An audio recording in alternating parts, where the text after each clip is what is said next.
Hello दोस्तों, स्वागत है आप सभी का एक बार फिर से DLS न्यूज चैनल पर। तो आज तारीख 11 मार्च 2022 दिन शुक्रवार, हिंदी तिथि फाल्गुन माह शुक्ल पक्ष नवमी। और आइए बात करते हैं आज के मुख्य समाचार और टुडे ब्रेकिंग न्यूज के अपडेट वीडियो में नजर डालते हैं देश भर की तमाम बड़ी खबरों पर। जैसा कि आपको पता होगा दोस्तों कि आखिरकार चुनावी माहौल खत्म हो चुका है, चुनाव के नतीजे सामने आ चुके हैं और आज की खबरों की शुरुआत कुछ चुनावी अपडेट से ही करते हैं। जैसा कि आप जानते होंगे दोस्तों की 5 राज्यों में विधानसभा चुनाव हुए और उनकी मतगणना कल कंप्लीट हुई और 5 राज्यों में से 4 राज्यों में बीजेपी जीती, जबकि एक राज्य पंजाब में आम आदमी पार्टी पहली बार सत्ता में आई। जीत के बाद पीएम नरेंद्र मोदी बोले 2022 के नतीजों ने 2024 के परिणाम भी तय कर दिए। चुनावी नतीजों पर एक बार सरसरी निगाहें डालें तो आपको बता दूं उत्तराखंड में बीजेपी ने 47 सीटों के साथ सत्ता में वापसी की है। उत्तराखंड में टोटल 70 विधानसभा सीटें थी, उनमें से 47 सीटों पर बीजेपी जीती। अच्छा, वहीं मणिपुर राज्य में विधानसभा चुनाव की टोटल 60 सीटों में से 32 सीटों पर बीजेपी ने जीत हासिल की है। गोवा राज्य में 40 सीटों के नतीजे आ गए, 40 में से बीजेपी को 20 सीटें मिली, कांग्रेस गठबंधन को 12 सीटें, एमजीपी 2, आम आदमी पार्टी को 2 और अदर को 1 सीट मिली है। वहीं उत्तर प्रदेश में तो बीजेपी की शानदार जीत रही। 37 साल बाद दोबारा पूर्ण बहुमत के साथ कोई सरकार यूपी में आई है। उत्तर प्रदेश में लगातार दूसरी बार योगी आदित्यनाथ की सरकार आने जा रही है। पूर्वांचल से अवध तक 255 सीटों पर कमल ने जीत हासिल की है। टोटल उत्तर प्रदेश विधानसभा चुनाव की 403 सीटों में से बीजेपी ने भाजपा गठबंधन के साथ टोटल 273 सीटों पर जीत हासिल करते हुए सत्ता पर फिर से कब्जा कर लिया। वहीं आपको बता दूं दोस्तों यूपी में सपा गठबंधन को सिर्फ 125 सीटों पर जीत मिली है। बात करें पंजाब की तो यहाँ आम आदमी पार्टी ने बड़ी ही स्पष्ट बहुमत के साथ जीत हासिल की है। पंजाब में कैप्टन अमरिंदर सिंह, नवजोत सिंह सिद्धू समेत कई दिग्गज मात खा गए। आम आदमी पार्टी ने पंजाब की टोटल 117 विधानसभा सीटों में से 42 सीटों पर शानदार जीत दर्ज करके अपनी सरकार बनाना तय कर दिया। अच्छा, आइए फटाफट से कुछ और इलेक्शन न्यूज अपडेट देखते हैं। 5 राज्यों के नतीजों का केंद्र पर क्या असर होगा? 4 स्टेट में जीत से बीजेपी को 10 राज्यों में फायदा होगा। पंजाब में सरकार बनाने वाली आम आदमी पार्टी बनेगी बीजेपी का विकल्प है। वही दोस्तों चुनाव में हार के बाद राहुल गांधी के साथ साथ प्रियंका भी फ्लॉप हो गई। उत्तर प्रदेश, उत्तराखंड समेत 5 राज्यों में कांग्रेस का सफाया हो चुका है और इस हार के बाद सभी राज्यों में बुरी तरह से हारने के बाद राहुल गांधी ने ट्वीट भी किया और ये बात कही। राहुल गांधी ने प्रतिक्रिया देते हुए कहा कि जनता का फैसला हमें विनम्रता के साथ स्वीकार है। वहीं सोशल मीडिया पर कई ऐसे मीम्स भी बनाए गए कि कमल का फूल देखकर फ्लावर समझा था क्या। सोशल मीडिया यूजर्स ने सपा और दूसरी राजनीतिक पार्टियों की जमकर खिंचाई की। देखिए, बसपा खुद नहीं जीती पर सपा का खेल भी बिगाड़ दिया। जिन 122 सीटों पर बसपा ने उतारे मुस्लिम यादव उम्मीदवार उत्तर प्रदेश में, उनमें भाजपा गठबंधन ने 68 सीटें जीती। वह देखिए दोस्तों 4 राज्यों में जीत के बाद पीएम मोदी का लाइव स्पीच। प्रधानमंत्री बोले कि कार्यकर्ताओं ने वादा किया था होली 10 मार्च से होगी और पूरा भी किया।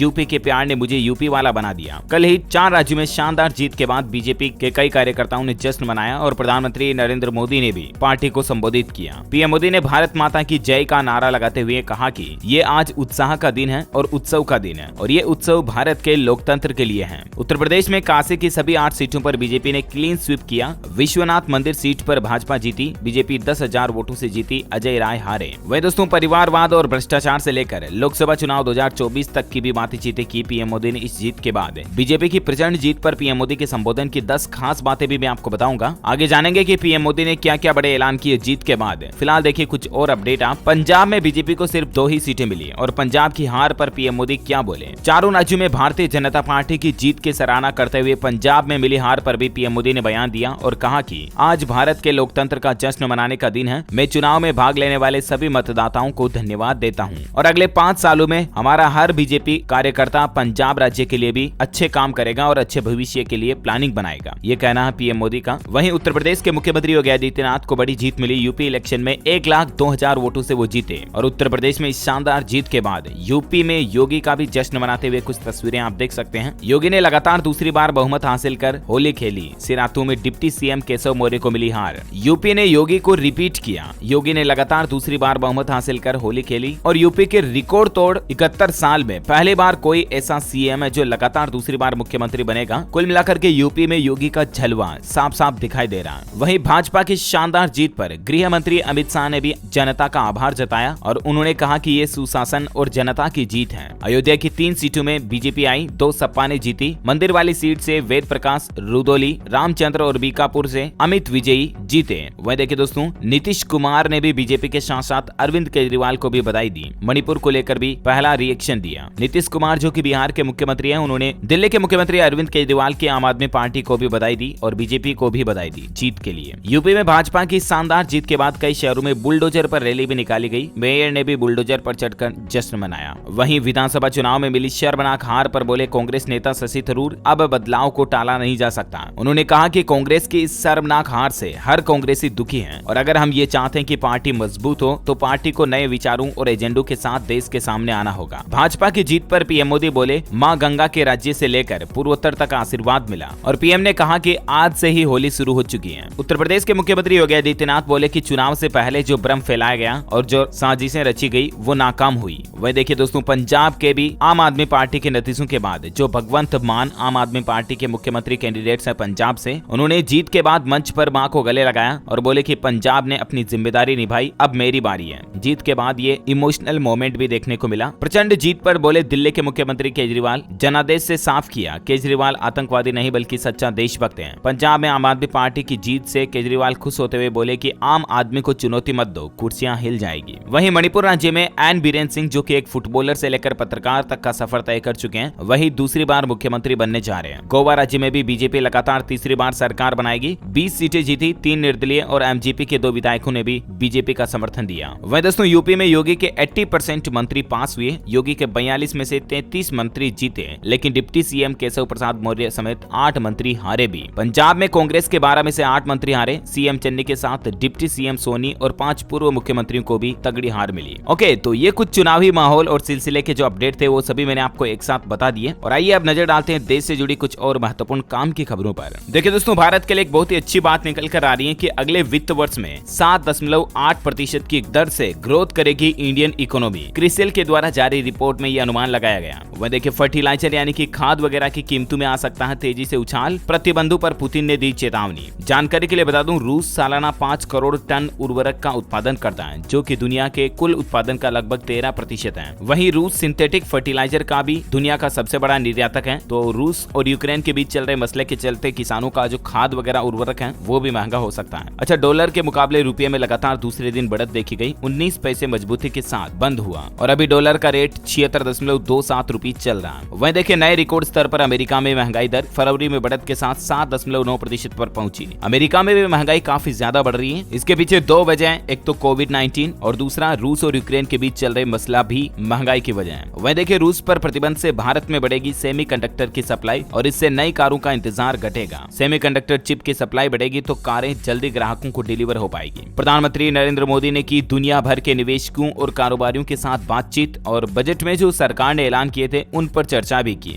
प्रधानमंत्री ने 11 वेबिनार के जरिए बजट के ऐलानों पर चर्चा की। कार्यालय के मुताबिक इन वेबिनार के जरिए अलग अलग क्षेत्रों के करीब 40,000 लोग जुड़े हुए थे, जिसमें खास करके कारोबारी, एमएसएमई, निर्यातक, निवेशक, स्टार्टअप वगैरह के अधिकारी भी शामिल थे। अच्छा, वहीं रेलवे को लेकर कुछ अपडेट देखिए दोस्तों। होली पर अब आराम से आप घर जा सकेंगे। रेलवे ने बिहार के लिए 13 जोड़ी स्पेशल ट्रेन चलाई है, ताकि होली पर यात्रियों को आने जाने में गाँव वगैरह शहर से आते जाते हैं तो दिक्कत ना हो। इसके अलावा रेल यात्रियों के लिए एक और गुड न्यूज ये है कि इस तारीख से आपको सफर में फिर से कंबल और चद्दर मिल पाएगा। दरअसल पिछले 2 सालों से कोविड-19 यानी कि कोरोना के चलते रेलवे ने ट्रेन में चादर कंबल की व्यवस्था को बंद कर रखा था, लेकिन अब रेल यात्रियों को यह सुविधा वापस मिलना शुरू हो जाएगी। तो ऐसे में रेलवे ने कहा कि आदेश के मुताबिक कोरोना के पहले चरण की शुरुआत में लगाए गए प्रतिबंधों को तत्काल प्रभाव से हटाने का फैसला लिया। यानी कि अब आपको रेलवे में सफर के दौरान ट्रेनों में कंबल, चद्दर, तकिया वगैरह वापस मिल पाएंगे, है ना। वहीं इंडियन रेलवे पर एक और अपडेट देखिए। खाटू श्याम जी मेले के श्रद्धालुओं के लिए चलेगी 4 जोड़ी मेला स्पेशल ट्रेनें भी। अब ये कौन कौन से रूट पर और किस तारीख से चलेगी, इसकी डिटेल्स भी आप स्क्रीन पर देख सकते हैं। अच्छा, वहीं देखिए दोस्तों, रूस और यूक्रेन पर जंग अभी भी जारी है। यूक्रेन के अस्पताल पर रूस ने हवाई हमला किया, जिसमें 3 लोगों के जान जाने की खबर है, 17 लोग घायल हो गए। रूस का यूक्रेन पर हमले के बीच एक बड़ा ऐलान भी देखने को मिल रहा है। गोल्ड से वेट टैक्स को हटा दिया और अब सस्ता सोना मिलेगा। रूस के राष्ट्रपति व्लादिमीर पुतिन ने अमेरिकी डॉलर के मुकाबले येलो मेटल को सुरक्षित निवेश के रूप में अधिक तरजीह देने के लिए सोने की खरीद पर लगने वाले वैल्यू एडेड टैक्स यानी कि वेट को हटाने की घोषणा की है। और ये हटाए जाने के बाद रूस में सोना खरीदने पर 20% तक छूट मिलेगी। वहीं देखिए दोस्तों, रूस यूक्रेन की जंग के बीच कई देशों के आम आदमी को महंगाई का बड़ा झटका लग रहा है। हमारे भारत में भी सोयाबीन का तेल 174 रुपए प्रति किलो पहुंच गया। मूंगफली और सोयाबीन तेल के भाव बराबरी पर पहुंचे हैं। आम आदमी का मंथली बजट भी गड़बड़ाया। इस रूस यूक्रेन मसले के बाद 40 से 50 रुपए तक का इजाफा देखा गया है। गेहूं भी 2500 रुपए प्रति क्विंटल पर पहुंच चुके हैं और माना जा रहा दोस्तों कि अभी तो और बढ़ेंगे खाने के तेल के दाम। वहीं देखिए, शेयर बाजार के निवेशकों के लिए जरूरी खबर है। सेबी ने बदले इन्वेस्टमेंट के नियम।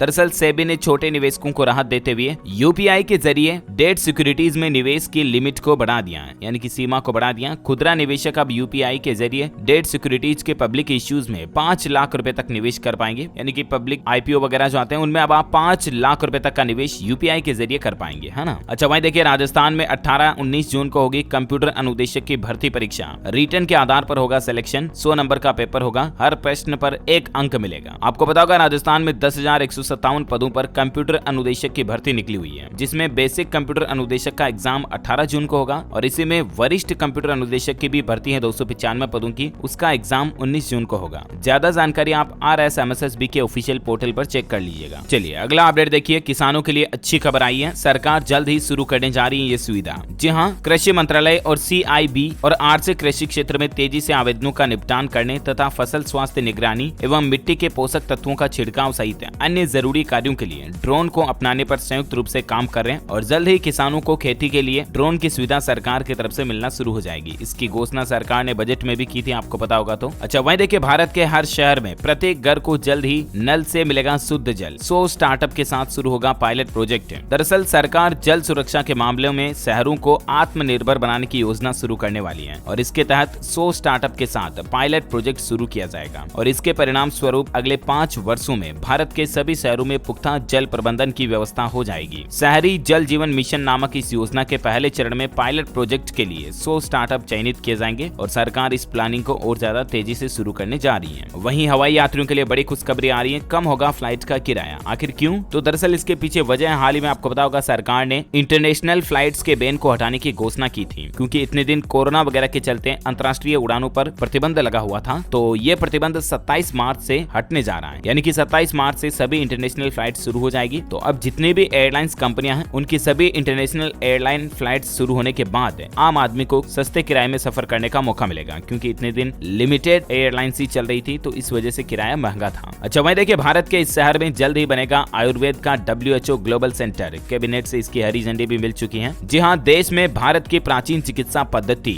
आयुर्वेद का लाभ अब पूरे विश्व को मिलने जा रहा है। दुनिया भर में पारंपरिक चिकित्सा के लिए पहला और एकमात्र आउटपोस्टेड वैश्विक केंद्र अब भारत में खुलने जा रहा है। प्रधानमंत्री नरेंद्र मोदी की अध्यक्षता में केंद्रीय मंत्रिमंडल ने भारत सरकार और विश्व स्वास्थ्य संगठन यानी कि WHO के बीच एक मेजबान देश समझौते पर आज हस्ताक्षर किया है और इसके बाद भारत में WHO global centre for traditional medicine यानी कि WHO GCTM की स्थापना को मंजूरी मिल गई है। जानकारी के लिए बता दूं, भारत का ये पहला आयुर्वेद ग्लोबल सेंटर जो है आयुष मंत्रालय के तहत ये गुजरात के जामनगर में खोला जा रहा है। अच्छा वहीं देखिए बड़ी खबर, साल 2021 में सबसे ज्यादा बिके ऐसे घर 7 शहरों की रिपोर्ट में ये बात का पता चला। दरअसल दोस्तों देश के टॉप 7 शहरों में 2021 में रेजिडेंशियल प्रॉपर्टी की कुल बिक्री में नई परियोजनाओं का हिस्सा करीब 34% रहा। संपत्ति संबंधित परामर्श देने वाली कंपनी एरोनॉक का कहना है कि इसकी वजह जाने माने डेवलपरों की ओर से नई आपूर्ति और निवेशक मांग में बढ़ोतरी रही है। अच्छा वहीं देखिए दोस्तों, हरियाणा राज्य में मुख्यमंत्री आवास को घेराव करेगा हरियाणा रोडवेज साझा मोर्चा। 13 मार्च के लिए बनी सहमति। रोहतक में बैठक पर पदाधिकारी बोले कि सरकार के हर धर्मिता से रोष है। दरअसल हरियाणा राज्य में रोडवेज कर्मचारी आंदोलन करने की प्लानिंग कर रहे हैं और 13 मार्च को वो मुख्यमंत्री आवास को भी घेरेंगे। उनकी कुछ मांगे हैं कि रोडवेज विभाग में 14,000 नई बसें शामिल की जाए और प्राइवेट बसों को परमिट देना बंद किया जाए। अब देखते हैं। और इसके अलावा उनकी ये भी मांग है कि पुरानी पेंशन योजना को वापस शुरू की जाए। तो देखना होगा कि हरियाणा के मुख्यमंत्री की तरफ से इस पर क्या अपडेट आता है। जो भी खबर आएगी मैं आपको बता दूंगा।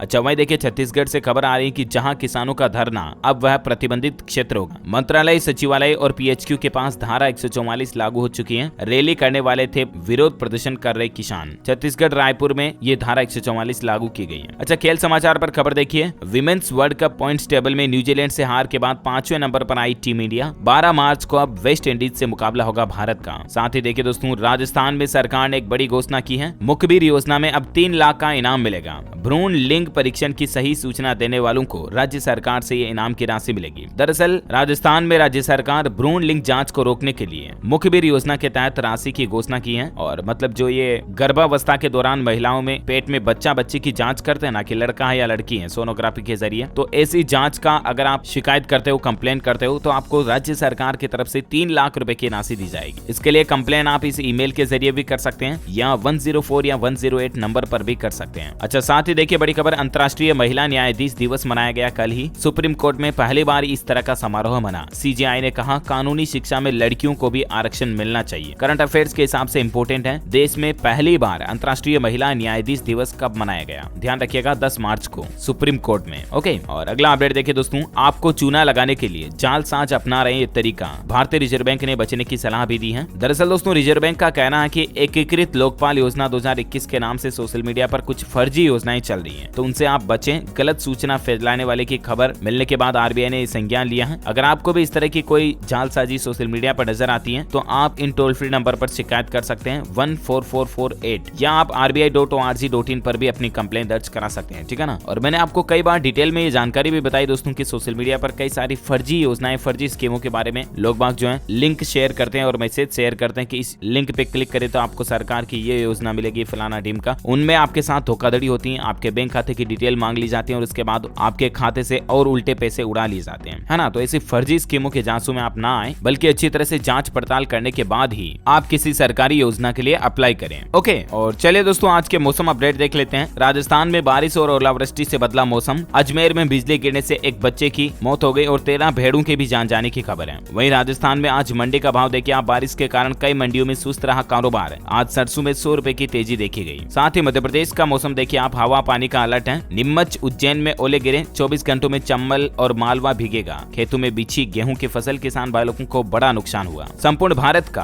आज 11 मार्च 2022 का मौसम पूर्वानुमान आखिर क्या कहता है, तो आपको बता दूं अगले 24 घंटों के दौरान अंडमान निकोबार द्वीप समूह के दक्षिणी हिस्सों में हल्की से मध्यम बारिश हो सकती है। वहीं केरल के कुछ हिस्सों में, तटीय कर्नाटक और मध्य महाराष्ट्र में भी 1-2 स्थानों पर हल्की बारिश की संभावना है। अगले 48 घंटों के दौरान भारत के गंगा के मैदानी इलाकों में उत्तर पश्चिमी दिशा से तेज हवाएं चलने की भी आशंका है। अच्छा, मौसम के बाद आज के सराफा बाजार में सोने चांदी के रेट देखिए आप। अच्छी खबर है, सोने चांदी के रेट में बड़ी गिरावट आई है। 24 कैरेट शुद्ध सोना 911 रुपए सस्ता होकर 52,230 रुपए प्रति 10 ग्राम पर पहुंच गया। वहीं चांदी के रेट में 1997 रुपए की बड़ी गिरावट देखी गई और अभी चांदी 68,873 रुपए प्रति किलोग्राम पर चल रही है। सबसे ज्यादा बिकने वाले 18 कैरेट गोल्ड की कीमत अभी 39,173 रुपए है। ओके, तो ये रहा gold and silver price today news. अच्छा, जैसा कि मैंने आपको शुरुआत में बताया था दोस्तों की चुनाव में बड़ी जीत के बाद पीएम मोदी के क्या कुछ बड़े ऐलान रहे, तो देखिए आप, परिवारवाद और भ्रष्टाचार से लेकर लोकसभा चुनाव 2024 में तय नतीजों तक पीएम मोदी ने अपने संबोधन में 10 बड़ी बातें कही। भ्रष्टाचार पर पीएम मोदी ने कहा कि भ्रष्टाचार के मसले पर लोगों में इसके खिलाफ नफरत है। क्या भ्रष्टाचार के खिलाफ कार्यवाही नहीं होनी चाहिए? हमारी ईमानदारी के चलते हम 2019 में फिर से जीते हैं और 2022 में भी वापस जीते हैं। भ्रष्ट लोग जांच एजेंसियों के कटघरे में खड़ा कर रहे हैं, उन्हें बदनाम कर रहे हैं। घोटालों में फंसे हुए लोग जांच एजेंसियों को रोक रहे हैं, उन पर दबाव बना रहे हैं, बदनाम कर रहे हैं। तो ये कुछ बातें चीतें की। वहीं पीएम मोदी ने परिवारवाद की राजनीति पर भी हमला बोला और उन्होंने कहा कि मैं किसी परिवार के खिलाफ नहीं हूँ, लेकिन मैं इस तरह के लोकतंत्र के खिलाफ हूँ कि परिवारवाद ने कई राज्यों को नुकसान पहुंचाया। बोले तो नेपोटिज्म को लेकर पीएम मोदी ने यह कहा। वहीं विपक्ष पर भी हमला बोलते हुए पीएम बोले कि कुछ लोग राजनीतिक स्तर को गिरा रहे हैं। कोरोना काल में देश को गुमराह करने की कोशिश की गई। यूक्रेन में फंसे छात्रों को निकालने के लिए हमने ऑपरेशन गंगा मिशन चलाया। बच्चों के परिजनों को चिंता में डाला गया, उन्हें गुमराह किया गया। इस मिशन के दौरान भी कई विपक्षी नेताओं ने, ये कहना है पीएम मोदी का।